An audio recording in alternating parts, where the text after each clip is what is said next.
few years ago, my parents had a large renovation done for their kitchen. They enlarged their island, added some new cabinets, and replaced the countertops. Though they really loved how the new kitchen turned out, the whole experience wasn't the most pleasant. Dust everywhere. They couldn't cook for a month. Plus, the project wasn't cheap. It cost more money than they expected. My mom was so relieved when the renovation was done. It was stressful for her and the whole family. But ironically, she'd go watch an episode or two of Fixer Upper before going to bed every night, as if she couldn't get enough of home renovations during the day. Home improvement shows like Fixer Upper or Property Brothers have turned HGTV into one of the most successful TV networks of our time. But apparently, people still can't get enough of it from just one place. Now we have thousands of home improvement shows streaming on Netflix, Hulu, YouTube, and even in-flight entertainment. In the early 90s, radio executive Kenneth Lowe first introduced the idea of HGTV, a network that only focuses on home improvement and design. He saw the opportunity and was convinced that viewers would appreciate having a home category on television. However, back in the day, home design or remodeling was not popular. To many people, a house was just a shelter. They didn't understand the need of decorating the house or the importance of design. The whole home improvement concept was not celebrated as a lifestyle like it is today. It was a dark mystery to many people. When HGTV first launched in 1994, the expectations were very low. Cable operators would say to Lowe that no one would ever want to watch it. It's too small of a niche. But Lowe eventually proved them wrong. HGTV pocketed millions in revenue since its launch. Viewership was going up without a sign of stopping. Even the Clintons, the first family at the time, were huge fans of the channel.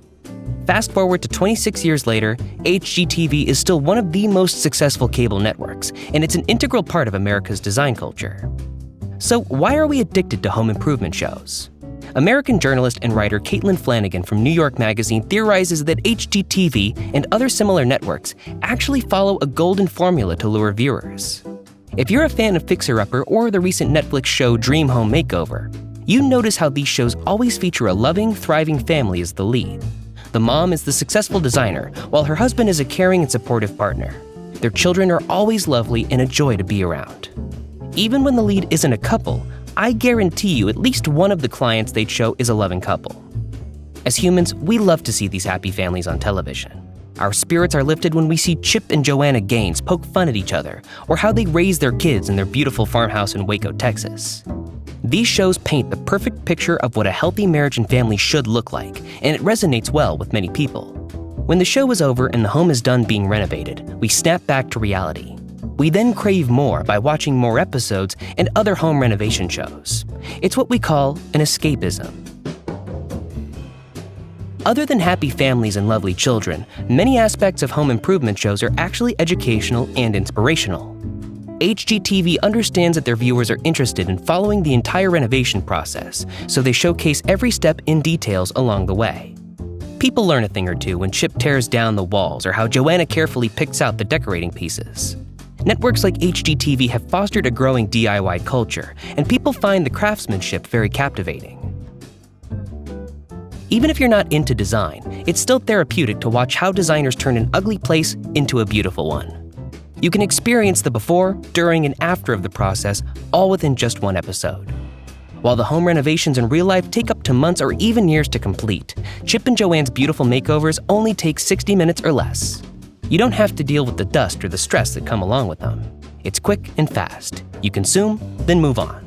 Just like all kinds of entertainment, they're selling you a fantasy. And finally, a house is very symbolic in American culture. Not only does it represent one of the greatest financial achievements in life, but also a new chapter for a lot of people. Home renovation shows are able to capture this one exciting part of the process from start to finish, and then project it onto the viewers. When the clients cry tears of joy or act surprised at the reveal, you can't help but feel happy for them. As scripted as these scenes appear to be, these shows still make you feel good. Home improvement shows will remain one of the very few TV genres that offer a sense of optimism and hope. They always have a happy ending.